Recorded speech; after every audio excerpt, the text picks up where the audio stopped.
If you've ever felt like your vivid nightmares were actually a superpower, Nightmare Realm Summoner is your ultimate dark lit RPG fix.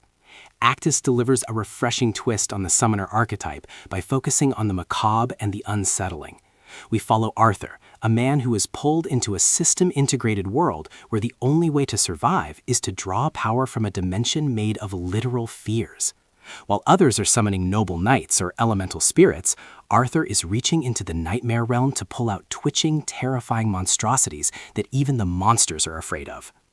The vibe is creepy, tactical, and high-stakes horror fantasy. This isn't a bright and shiny isekai adventure.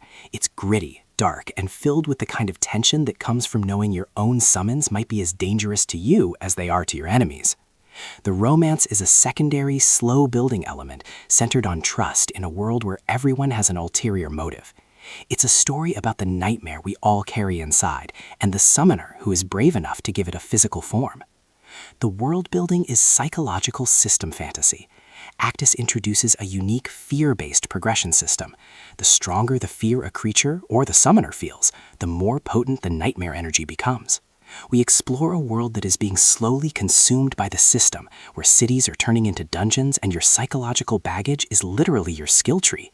The themes are dark: the utility of trauma, the ethics of using evil powers for good, and the thin line between sanity and survival.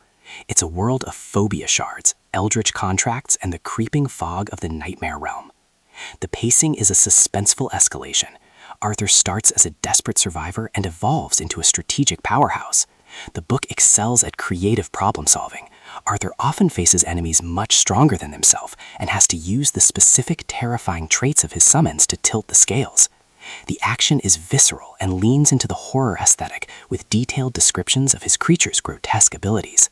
The secondary characters are a mix of terrified survivors and ruthless opportunists, making every social interaction feel like a high-stakes gamble. The ending is a grim awakening that reveals the true scale of the Nightmare Realm's influence on the physical world. It sets up a sequel where the stakes are no longer just Arthur's survival, but the mental state of the entire human race.